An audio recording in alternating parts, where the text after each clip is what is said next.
너희도 남을 대접하라입니다. 우리가 다 같이 한번 또 따라해 볼까요? 하나님은 사랑이십니다. 그리스도는 사랑의 증거입니다. 성령은 사랑의 수고입니다. 성삼위 하나님께서 우리에게 완벽한 사랑을 주신 줄로 믿습니다. 그 사랑으로 말미암아 오늘도 우리가 정말로 이 자리에 나와서 예배를 드리고 또 많은 사람들을 우리가 살릴 수 있는, 남을 대접하는 그런 축복의 말씀을 오늘 받게 되는 줄로 믿습니다. 자, 오늘 먼저 우리가 지난주에 받았던 말씀을 잠깐 생각하셔야 됩니다. 염려하지 말라 그랬습니다. 여러분, 염려하는 것은 사실은 긁어부스럼을 만드는 것과 똑같아요. 가만히 있으면 몇 점이나 간다 그러죠? 50점이나 간다 그러죠. 근데 염려는 뭐냐면 가만히 안 있는 거예요. 그래서 자꾸 아픈 데를 긁는 겁니다. 긁은 데를 계속 긁어버리면 어떻게 되죠? 거기서 부스럼이 나고 그 자리에 아물지 못하도록 계속 상처가 나고 또 나고, 어린아이들이 보면 딱지를 그 자리에 계속 떼죠. 그러니까 부모님들이 딱지 못 떼게 하려고, 또 어떤 아이들은 자꾸만 이제 그 손톱을 깨무니까 손톱 깨물고 손톱 물어뜯고 이러니까 손톱에다가 이상한 거 발라가지고 아이들이 못 깨물게 하는 그런 부모님들도 저는 봤습니다. 염려가 딱 그런 거예요. 염려는 일단 하면 누구를 죽이냐면 자신을 죽이는 일이 염려입니다. 그럼 반대로 비판은 다른 사람을 죽이는 일이 비판이에요. 그래서 염려하는 사람은 자기를 죽이는 사람이고, 뿐만 아니라 옳은 말 맞는 말인데 그걸 자꾸만 사랑으로 하지 않고 비판으로 하면 다른 사람 죽이는 겁니다. 그럼 나도 죽고 옆 사람도 죽고, 그러면 거기에는 아무것도 진행될 수 없고 결국은 썩어 문드러져서 무너지는 일들만 벌어지게 됩니다. 그래서 염려는 여러분 절대 안 하시기를 예수님의 이름으로 축복합니다. 염려를 안 할 수 있는 여러분에게 지식과 지혜가 있으셔야 돼요. 실제로 그런 지식이 있어야만 염려를 안 하게 됩니다. 염려는 일단 아무 소용이 없어요. 예수님이 이렇게 말씀했습니다. 너희가 염려함으로 너희 키를 한 자나 더 자라게 할 수 있겠냐? 너희들이 염려하는 거 실제로 해서 바뀌는 거 있느냐? 없다는 겁니다. 실제 우리 인생의 생사화복을 주관하시는 분은 누구시죠? 하나님이십니다. 하나님께 기도하면 되는데 우리는 자꾸 뭐 하냐면 염려가 습관돼가지고 우리가 걱정해서 자꾸 염려하는 겁니다. 그 염려는 결국은 우리에게 하지 않아도 될 것들을 또 염려하게 만들어요. 이미 하나님이 우리에게 구원하셔서 우리의 모든 과거, 우리의 모든 현재, 미래, 하나님이 다 책임지시고 축복하시고 모든 것들을 선으로 바꾸시려고 우리와 함께 하시는 내가 하나님의 자녀입니다. 그렇다고 한다면 염려할 필요가 있을까요? 없을까요? 안 해도 돼요. 실제로 그리스도를 통하여서 하나님은 우리의 죄값도, 실제 우리가 문제를 당했을 때 그 문제가 나에게 재앙이 되지 않도록 예수님이 다 그리스도의 일로 끝내버리셨습니다. 이미 피값을 다 치르셨어요. 우리를 회방하는 사단의 권세도 끝냈습니다. 우리의 미래도 지옥의 배경도 하나님이 다 그리스도로 말미암아 끝내버리셨어요.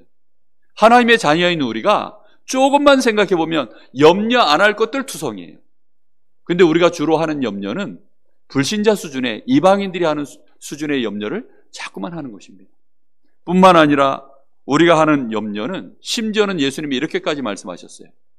하나님을 경히 여기는 것이다. 사람이 돈과 재물을 겸하여 섬길 수 없는데 하나님을 중하게 여기든지 재물을 중하게 여기든지 둘 중에 하나 하는 것이다. 근데 우리가 주로 염려는 뭐 때문에 염려하지요? 전도가 안 돼서 염려합니까? 내가 어찌하면 하나님 나라의 일을 위하여 내가 헌신할까? 그것 때문에 염려합니까? 아니잖아요. 돈 때문에 염려하잖아요. 다. 그러면 우리는 하나님의 자녀고 하나님이 분명히 나와 함께 하시는데 우리는 주로 내 마음의 중심이 돈 중심으로 끌려가서 그거 걱정하는 거예요. 하나님의 나라와 그 일을 위하여 먼저 구하라 했는데, 그러면 하나님이 나머지를 다 주시겠다고 했는데 실제로는 우리가 염려하는 것은 결국은 하나님을 어떻게 하고 있는 거라고요? 무시하는 겁니다. 그러면 우리 인생에 무시무시한 사건이 벌어집니다. 여러분, 그렇게 되지 않아야 돼요. 그래서 하나님 무시하고 살아남을 사람 있습니까? 하나님을 무시하고 내 인생이 온전해질 수 있을까요? 절대 그렇게 못합니다. 여러분, 윤석열 대통령, 그가 총장 시절에 그럴 때는 무시할 수도 있어요. 막 여야에서 막 이런저런 이유로 그를 막 이렇게 무시할 수 있습니다. 그러나 지금 무시합니까? 무시 못합니다. 무시할 수가 없는 자리에 가 있으니까요. 우리가 하나님 무시할 수 있습니까? 없습니다. 여러분, 그러기 때문에 염려하지 않으시기를 정말로 부탁합니다. 염려하면 자기를 죽이는 겁니다. 자신의 인생을 죽이는 거예요. 그 염려는 전염되어져요. 그래서 누구도 죽여요? 옆 사람도 똑같이 병들게 만듭니다. 염려하지 않으시기를 바랍니다. 자, 오늘 그 염려를 뛰어넘어서 이제는 다른 사람을 좀 살릴 수 있는 인생 되기를 기도하시기 바랍니다. 여러분, 마음속에 맨날 받아먹고 맨날 다른 사람이 나를 좀 챙겨주고 그런 삶을 살고 싶으십니까? 아니면 다른 사람에게 내가 마음껏 주고 베풀고 그를 살리고 세우고 섬기고 치유할 수 있는 그런 인생 살기를 원하십니까? 혹시 나는 맨날 그냥 받아먹는 사람의 특징은 뭐라고요? 어린아이입니다. 누가 안 챙겨줬다고 삐졌다? 그 어린아이예요. 매번 챙겨주기를 바라는 그 어린아이 신앙입니다. 그건 어린아이 인생이에요. 거기서 벗어나야 되지 않겠습니까? 나도 이제는 어른이 되어져서 다른 사람 살리고 좀 세워주고 도와주고 베풀고 그렇게 할 수 있는 헌신적인 인생, 그게요 성숙한 자의 인생이요, 복받은 자의 인생이요, 힘 있는 자의 인생이요, 만족스럽고 행복하고 평안한 자의 인생입니다. 혹시 나는 그렇게 살고 싶지 않습니다 하시는 분은 제가 한 10초 눈 감고 있을 테니까 일어나셔서 이렇게 나가시면 됩니다. 한 분도 안 계시면 10초 눈 감아 드릴까요? 정말 여러분 소원을 담으세요. 주는 자의 인생 되시기 바랍니다. 베푸는 자의 인생 되시기 바랍니다. 살리는 자의 인생 되시기 바랍니다. 그러려고 하니까 우리의 체질을 하나 넘어서셔야 돼요. 우리도 모르게 자꾸만 하는 게 뭐냐면 비판입니다. 비판을 하면 누굴 죽인다고요? 칼로 찌르는 것과 똑같아요. 다이렉트로 사람을 죽이는 일이 비판입니다. 염려는 나도 죽고 옆 사람까지 서서히 말려 죽이는 게 염려예요. 근데 비판은요 그냥 다이렉트로 찌르는 겁니다. 그래서 다 죽여요. 부모가 혹시 자녀들에게 잔소리를 하는데 염려로 잔소리하거나 심지어는 비판으로 잔소리하면 자녀는 죽어버립니다. 그럼 힘을 못 써요. 이 대화 자체가 습관상 부정적인 말 또 비판적인 말로 그렇게 말투를 그렇게 가지신 분들이 있어요. 그러면 남편에게 말을 하면 남편이 어떻게 돼요? 죽어요. 자녀에게 그렇게 말하면 자녀가 어떻게 돼요? 죽어요. 그래 놓고 나중에 뭐라 그러냐? 왜 우리 집은 이렇게 힘이 없냐 그래요. 아니 죽었는데 어떻게 힘을? 자기가 죽여놓고. 살리시기를 바랍니다. 여러분 정말로 살리는 자가 돼야 돼요. 특히 비판을 하는 것은 굉장히 어리석습니다. 오늘 여기 말씀의 2절에 보니까 그 비판하는 것으로 누가 비판받는다고요? 내가 비판을 받아요. 자기 얼굴에 침 뱉기예요. 비판을 하면 그대로 내가 그 비판대로 돌려받습니다. 최근에 제가 몇몇 목사님 때문에 제가 좀 실망을 했고 그걸 아는 분들하고 좀 이렇게 잘 소통되는 분들하고 그런 얘기들을 좀 한 적이 있어요. 그 실망한 내용은. 근데 그분들을 사랑하고 염려하는 마음으로 말한 게 아니라 저도 모르게 그 건이 크다 보니까 나도 모르게 어쩌면 이럴 수 있냐 이런 식으로 이제 얘기를 한 거예요. 어쩌면 이럴 수 있냐 이거는 비판일까요? 사랑일까요? 비판입니다. 그래도 그렇지 그럴 수 있냐? 도무지 납득이 안 된다. 그거는 비판일까요? 사랑일까요? 비판입니다. 근데 이번 주 말씀을 준비하면서요. 큰일 났다. 제가 실망했던 그 큰 건수가 저한테 그대로 비판으로 돌아온다고 이 말씀이 깨달아지니까요. 머리가 쭈뼛 서는 거 있죠. 그래가지고 하나님 앞에 회개했습니다. 하나님, 없었던 걸로 해주십시오. 제가 2번 다시 그 말 안 하겠습니다. 하나님 저를 용서해 주십시오. 제가 그렇게 기도했습니다. 여러분 정말 비판하는 것은 무서운 일입니다. 비판은 곧 누구에게 돌아온다고요? 자신에게 돌아와요. 그러면 여러분의 말이 지금 비판인지 아닌지를 한번 따져보셔야 돼요. 나도 모르게 그냥 비판의 말을 해놓고 내 인생은 왜 이러냐, 이렇게 돌아오면 큰일 납니다. 왜 비판이 나에게 돌아올 수밖에 없느냐? 여러분 자기 자신을 잘 보시면 그걸 알 수 있어요. 먼저 여기 말씀해 보면 형제의 눈 속에 들어있는 그 티끌을 가지고 뭐라고 비판하기 전에, 그걸 빼내려고 말하기 전에 먼저 뭐부터 보라고요? 네 눈 속에 들어있는 들보부터 봐라, 이 말이에요. 여러분 그 말은 무슨 뜻이냐면, 들보가 티끌이 몇 개 합쳐지면 들보가 될까요? 들보 아시죠? 건물에 이렇게 기둥을 세우는 밑에 큰 돌입니다. 티끌을 몇 개 모으면 여러분 들보가 될까요? 쉽게 말하면 내 눈에 상대방에 보이는 그 모든 티끌을 싹 다 모아도 사실은 들보 하나를 못 만들어요. 그 말인지 무슨 말이죠? 상대에게 있는 모든 허물과 모든 잘못들, 그 요소가 나에게도 전부 지금 내 안에 어떻게 있다는 거예요? 다 들어있다는 거예요. 무슨 말인지 이해되셨습니까? 그런데 하나님이 은혜로 그걸 감춰주고 계셔요. 하나님이 은혜로 그걸 사람들에게 내가 들키지 않도록, 아니면 그 문제가 나에게 문제가 돼서 드러나지 않도록 하나님이 막아주고 계실 뿐입니다. 그런데 내가 어느 날 그 사람을 비판했다 이러면 하나님이 봉인을 해제해요. 이해됐습니까? 내가 천국문을 여는 거예요. 내가 내 자신의 무덤을 여는 겁니다. 내가 내 무덤 파는 거예요. 비판하지 않으시기를 간절히 부탁하고 또 부탁합니다. 여러분 오늘 이 말씀을 마음에 잘 새기셔야 돼요. 우리 눈 속에는 이미 근본적으로 나는 어떤 문제에 내가 노출돼도 그럴 수밖에 없어요. 어떤 문제가 나를 통해서 나도 사실은 이상하지 않습니다. 하나님은 우리를 그렇게 보고 계셔요. 우리는 그렇지 않다라고 스스로 착각하고 있을 뿐. 우리가 스스로 거룩하다라고 우리는 좀 그래도 이만하면, 그래도 나는 이 정도까지는 아니야, 우리는 이렇게 다 착각하고 있을 뿐입니다. 그래 놓고 이제 형제 눈 속에 티끌이 보여지면 어쩌면 저러냐, 그렇게 보통 우리도 모르게 말을 합니다. 여러분 비판하지 마시기 바랍니다. 티는 그 형제 속에 들어있는 들보, 그게 살짝 흔들려서 우리에게 드러난 문제일 뿐입니다. 그럼 우리에는 티끌이 없을까요? 다 있습니다. 오직 하나님의 은혜로 우리는 지금까지 인간관계하고, 제가 목회자의 자리에서 지금까지 신앙생활하고, 여러분은 여러분 자리에서 삶을 유지할 수 있도록 하나님이 축복하신 줄로 믿습니다. 그렇다고 한다면 우리는 복음의 눈으로 모든 것을 쳐다보셔야 돼요. 저 사람에게도 결국은 하나님의 은혜가 필요하구나.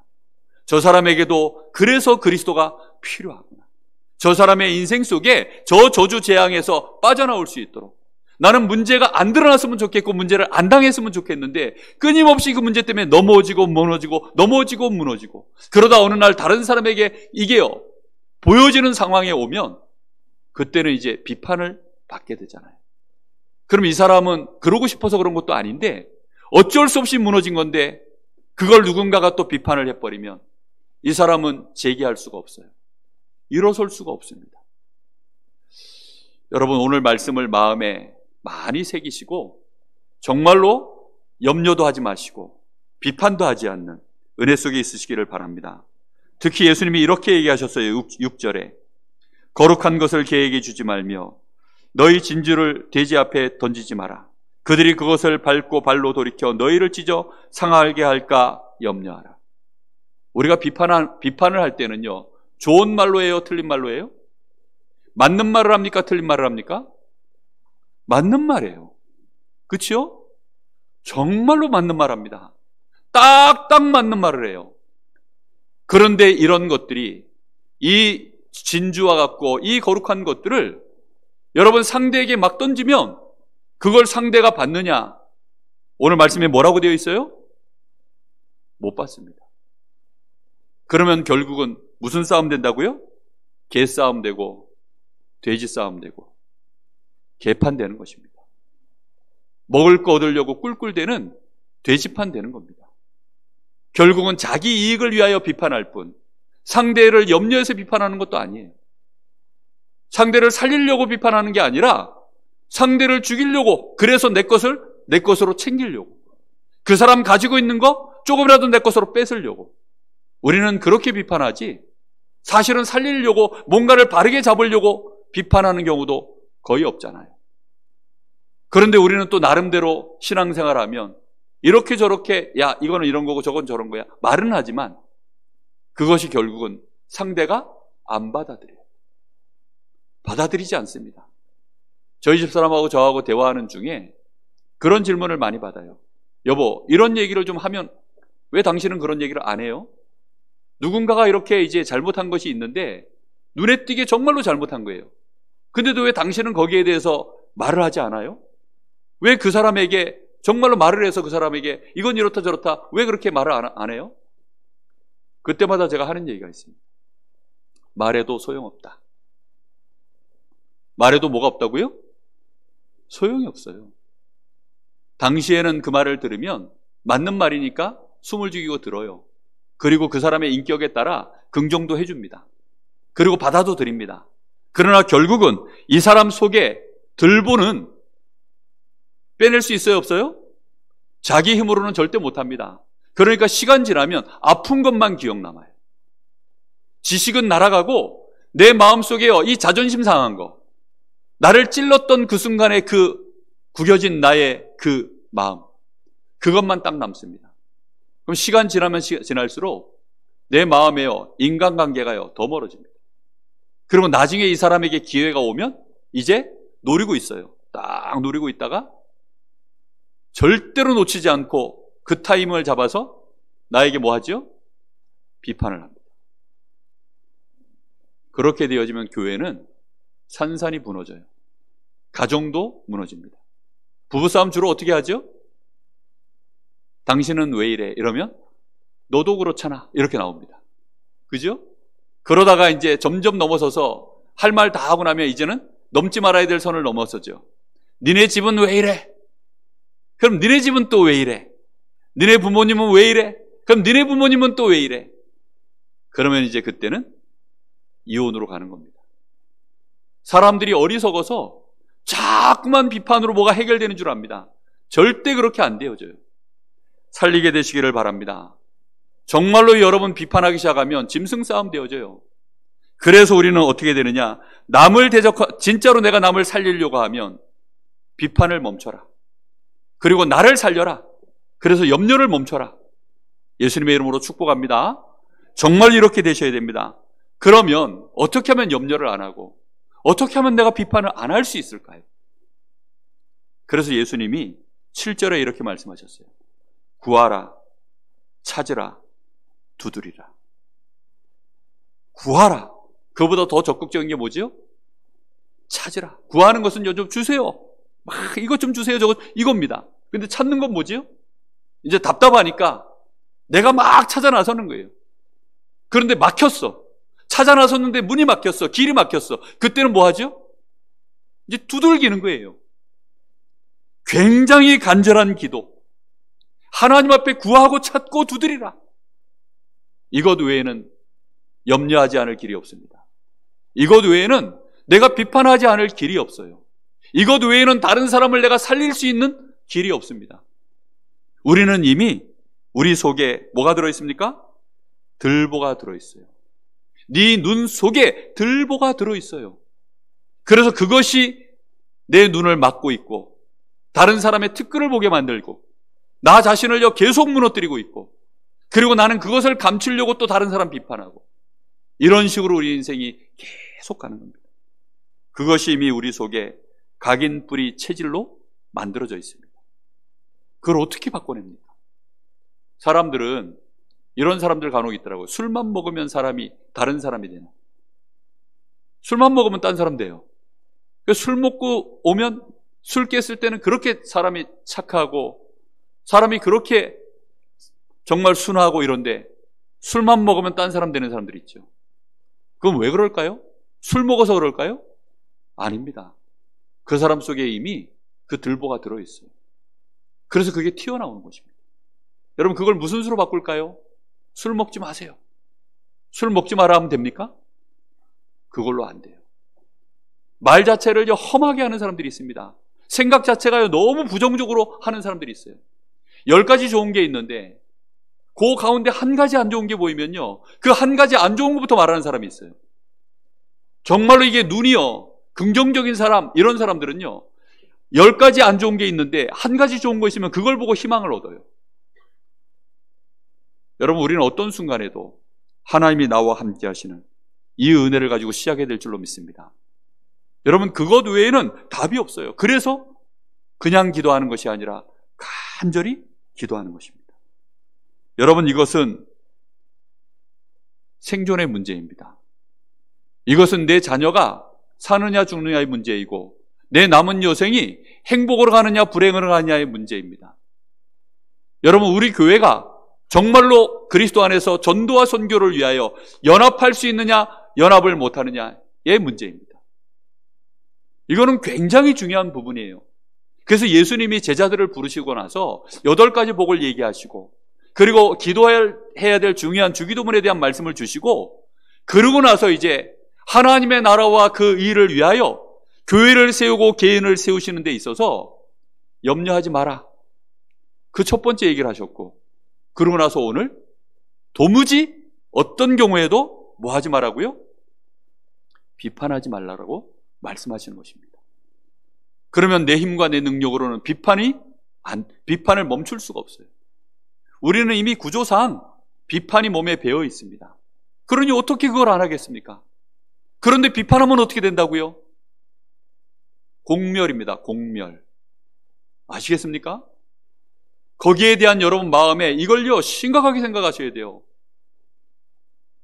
큰 건이 앞에 하나 있었는데 그것 때문에 제가 몇 번 대화를 나눈 적이 있어요. 근데 대화하다 보면 이게 말이 사나워지잖아요. 자꾸 이제 처음에 감정이 안 올라오다가 그냥 처음에는 그냥 얘기한 건데 시간 지나면요, 이게 감정이 사나워지니까 나도 모르게 그러다가 그거보다 또 작은 건 하나가 또 최근에 하나 터졌어요. 야, 그걸 듣는데요, 너무 제가 속이 상한 거예요. 속이 상하니까 누군가한테 속상한 걸 풀려고 얘기하다가 그분을 위해서 내가 기도해야 되겠다 이렇게 하질 않고 또 어디로 넘어가요? 또 비판으로 넘어가. 미치겠어요. 여러분, 그래서 구하셔야 됩니다. 그래서 여러분 찾으셔야 돼요.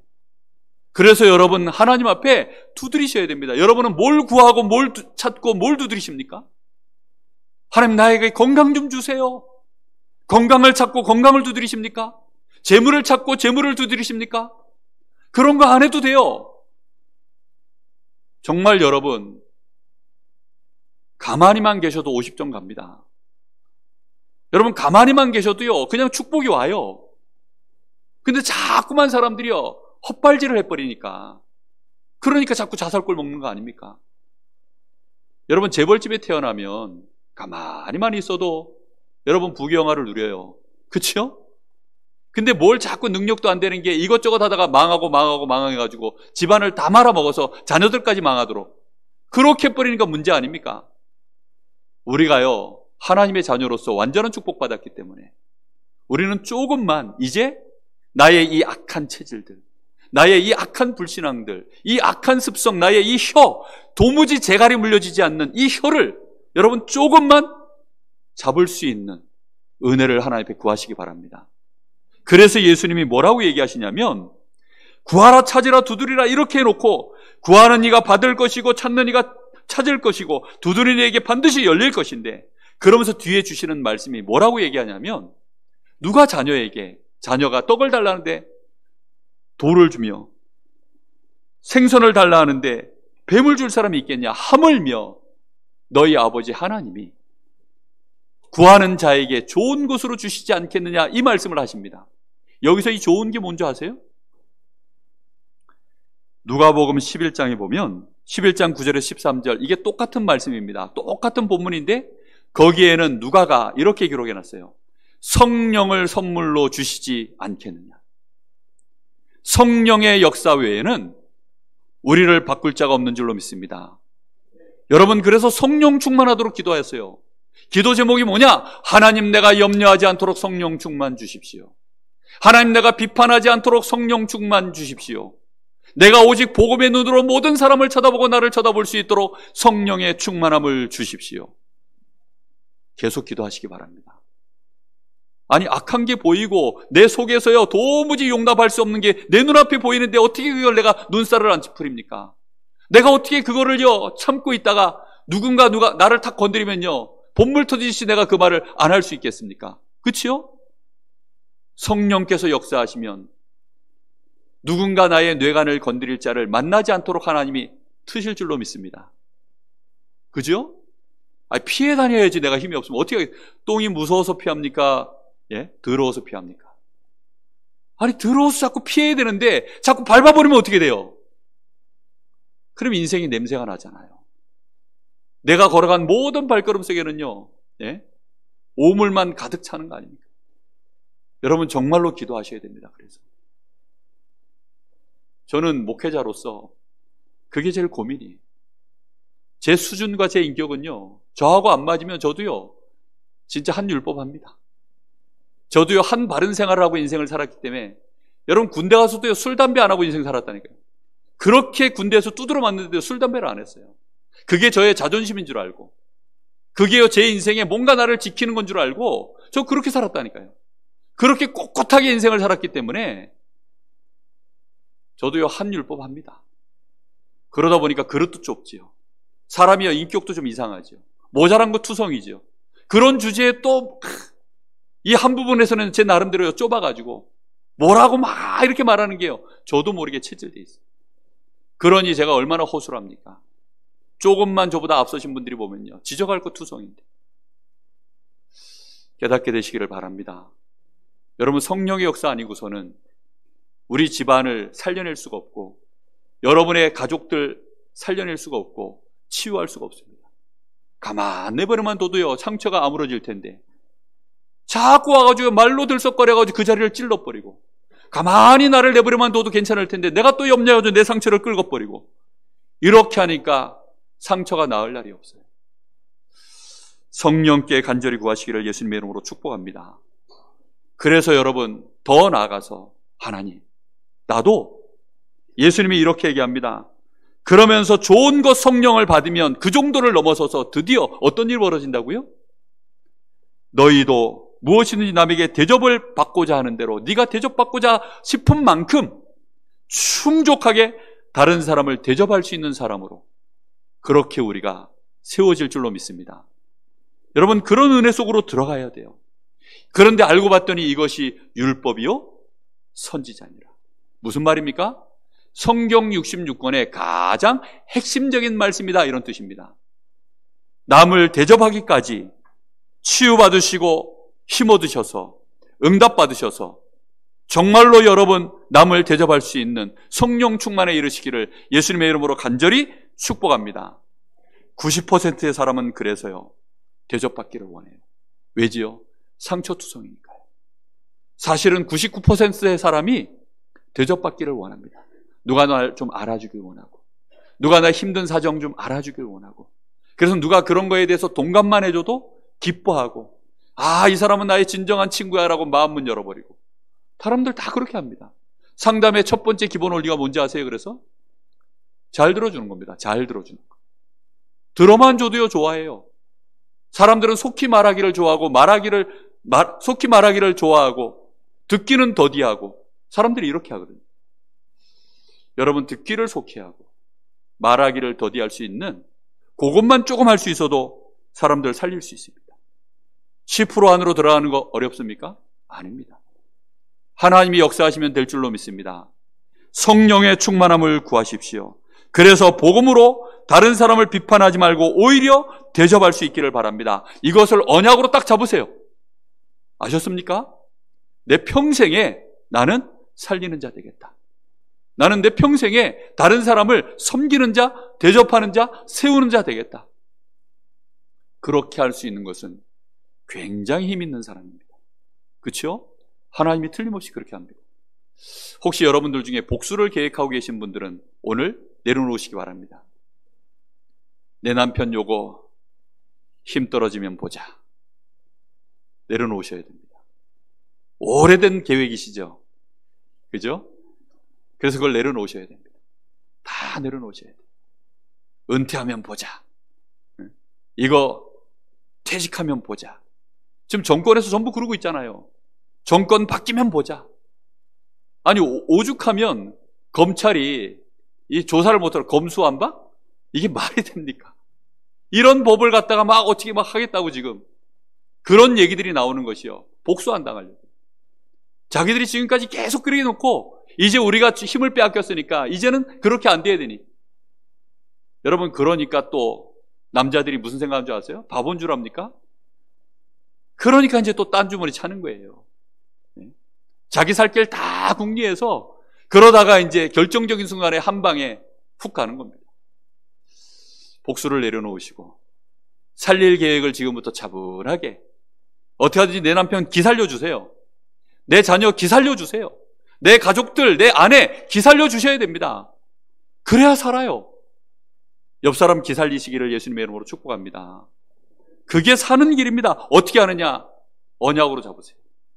지금부터 언약으로 꽉 잡으세요. 복음의 눈을 열어주십시오. 하나님, 나에게 영적인 힘을 주십시오. 나에게 실제로 그렇게 할 수 있는 힘과 증거와 축복을 주십시오. 계속 기도 제목으로 붙잡고 언약으로 붙잡고 기도하시기 바랍니다. 이 사람이 최고의 증인이에요. 이 사람이 하나님 보실 때는요, 이 사람이 최고의 일꾼입니다. 지구상에 가장 필요한 사람. 예수님이 뭐라고 얘기했습니까? 이 축복을 실제로 누릴 수 있는 사람은 최고의 계명을 성취시키는 사람입니다. 마태복음 23장 34절 40절.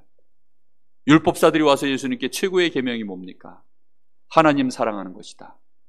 그리고 네 이웃을 네 몸과 같이 사랑하는 것이다. 하나님을 진실로 사랑하고 네 이웃을 네 몸과 같이 사랑할 수 있는 것이다. 최고의 은사는 뭔지 아세요? 여러분, 은사라는 말은 성령의 최고의 은사. 옛날에 한참 20년, 30년 전에는 우리 한국 교회가 은사운동 많았어요.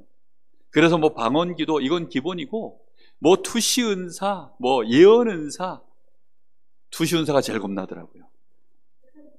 저 권사님이 투시 은사가 있는 것 같아. 괜히 내가 그 앞에서 쫄고. 이 투시 은사, 심지어는요 막 천국까지 수학여행 갔다 오는, 뭐 입신의 경지에 들어가는 막 이런 은사들. 그런데 사도 바울이 사도행전 이 고린도서 12장에 그런 많은 은사들을 얘기해 놓고, 그런데 내가 너희에게 가장 큰 은사 하나를 소개하겠다. 그러면서 고린도서 13장에 바로 얘기하는 게 뭐냐면 사랑은 이라고 얘기합니다.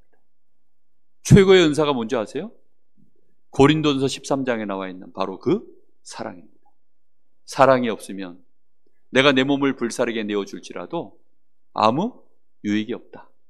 내가 심지어는 천사의 말을 할지라도 사랑 없이 말하면 그것은 시끄러운 울리는 꽹과리와 같다. 여러분, 제가 혹시 여러분들에게 지금 사랑하는 마음으로 이 메시지 하고 있지 않으면 지금 여기서 뭐 하고 있는 겁니까? 꽹과리 치고 있는 겁니다. 잘 전하고 있으면 운율에 맞춰서 꽹과리 치고 있을 뿐입니다. 무슨 말인지 이해됩니까? 그냥 꽹과리 치고 있는 거에 불과한 거예요. 믿음, 소망, 사랑, 이 세 가지는 항상 있을 것인데 그 중에 제일은 뭐라고요? 사랑입니다. 믿음 있는 자가 대단해 보여도 사랑 없으면 별거 아닙니다. 이 사람이 소망이 있어서 굉장한 인내심을 가지고 지금 현실을 잘 버티고 있어도 이 사람이 사랑이 없으면 별거 없습니다. 사랑하면 뭐 할 수 있습니까? 수고할 수 있습니다. 그래서 성령께서 우리를 사랑하시기 때문에 지금도 말할 수 없는 탄식으로 우리를 위하여 기도하시고, 성령께서 지금도 우리를 보호하시고, 연약한 우리를 위하여 끝없이 은혜를 주시고, 무지하고 어리석은 우리를 가르치시고 계시는 줄로 믿습니다. 여러분, 성령의 역사, 그것은 바로 최고의 열매가 사랑입니다. 그래서 첫 열매가 사랑입니다. 사랑과 희락과 화평. 성령의 9가지 열매 중에 첫 열매가 그래서 사랑이에요. 그 열매가 맺어진 다음에 나머지 8가지 열매가 이어서 나오는 것입니다. 그런데 나는 절제할 수 있는 내가 성령의 은사를 받았어요. 아닙니다. 사랑하지 못하면서 내가 절제한다. 그럼 그 사람은 뭐죠? 메마른 사람입니다. 반드시 여러분, 그래서 최고의 은사, 성령의 역사로 말미암아 내가 사랑할 수 있게 되어져. 누구를 사랑합니까? 하나님을 가장 사랑하고, 그리고 내 이웃을 내 몸과 같이 사랑할 수 있는 그런 은혜 속으로 들어가게 되어 있습니다. 자, 결론입니다. 말 조심하시기를 예수님의 이름으로 축복합니다. 말은 사느냐 죽느냐의 문제입니다. 자신을 죽이고 다른 사람을 죽이고 그게 말입니다. 다른 사람을 살리고 자신을 살리고 그게 말입니다. 그래서 야고보서 1장에는 뭐라고까지 말씀하냐면 1장 19절에 사랑하는 형제들아 너희가 알지니 사람마다 듣기는 속히 하고 말하기는 더디하며 성내기도 더디하라. 좋은 말은 내가 속히 해도 되는데 나쁜 말들은 어떻게 하라고요? 그걸 더디하라는 것입니다. 3장 2절에는 뭐라고 되어 있냐면 우리가 다 실수가 많으니 만일 말에 실수가 없는 자라면 곧 온전한 사람이라 능히 온 몸도 굴레를 씌우리라. 이렇게 되어져 있습니다. 여러분, 말이 우리 사람의 이 혀가요 태우는 불이라 그랬어요. 이 말로요 모든 걸 태웁니다. 심지어는 이 혓바닥은 뭐라고까지 야고보서 3장에 나오냐면 큰 배를 움직이는 이 키다, 키. 여러분, 큰 배를 움직일 때 그 밑에 달려있는 키는요 생각보다 작습니다. 근데 이 키를 움직여가지고요 폭풍 가운데로 몰고 들어갈 수도 있고 폭풍에서 빠져나올 수도 있다라고 말하고 있습니다.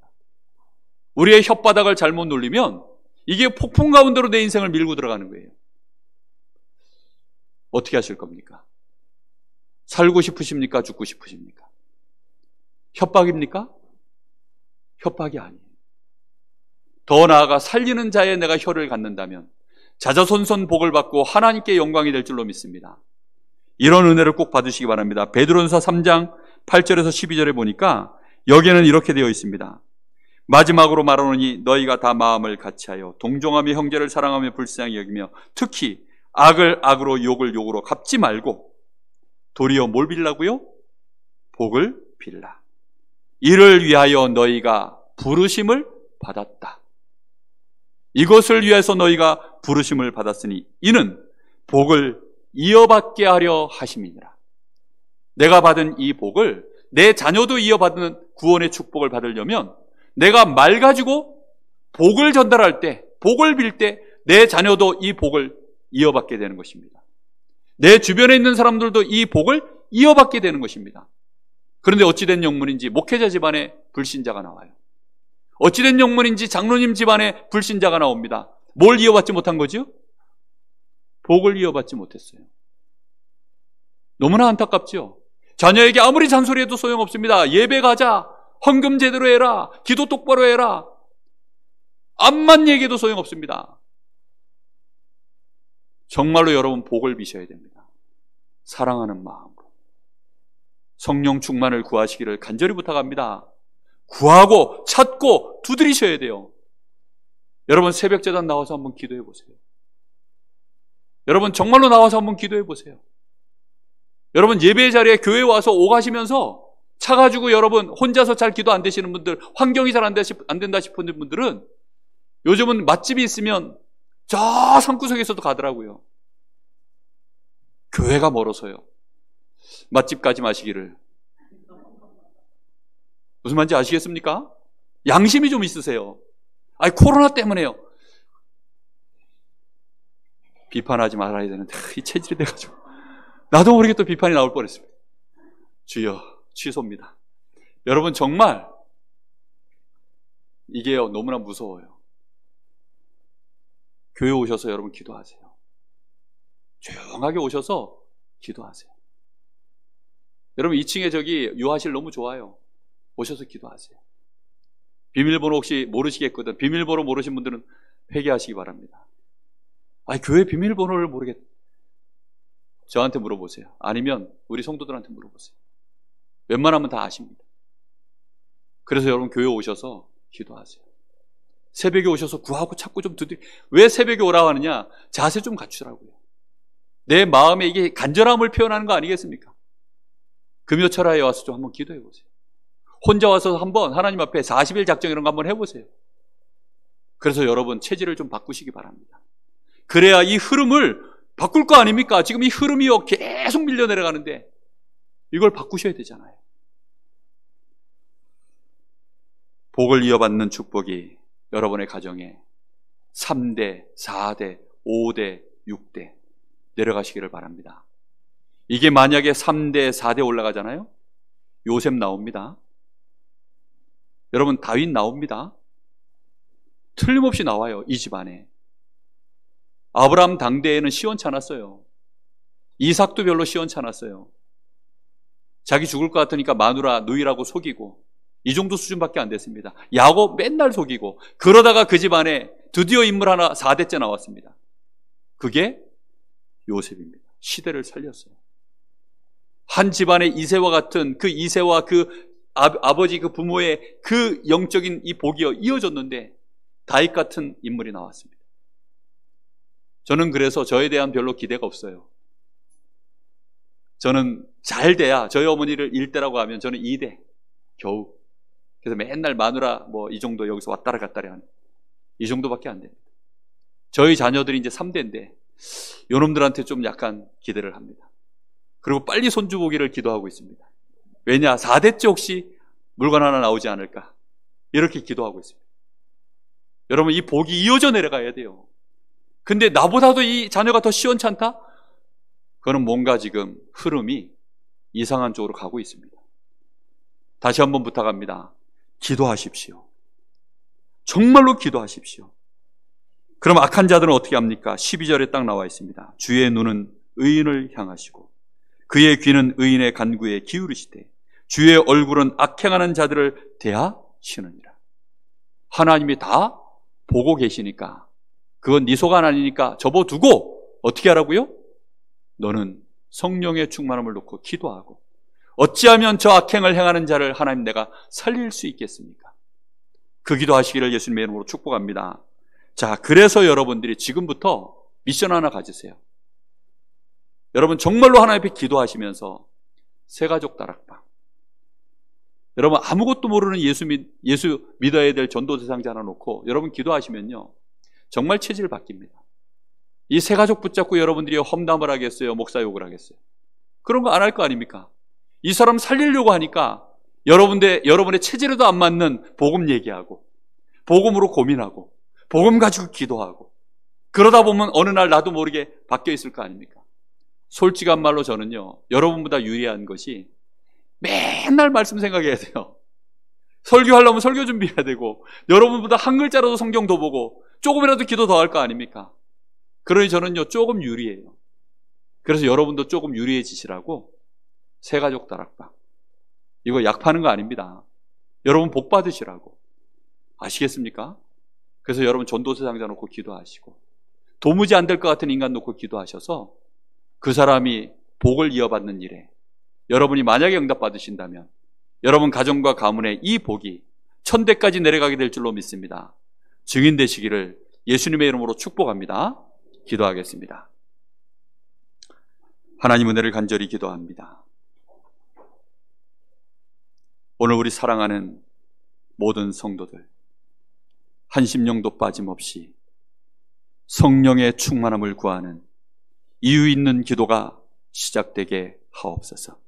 살리는 자 되게 하시고 많은 사람 앞에 하나님의 영광을 드러낼 수 있는 복음의 사람 되게 하옵소서. 특히 우리 후대들에게 복을 이어줄 수 있는 축복된 증인 되게 하옵소서. 예수님의 이름으로 간절히 기도하옵나이다.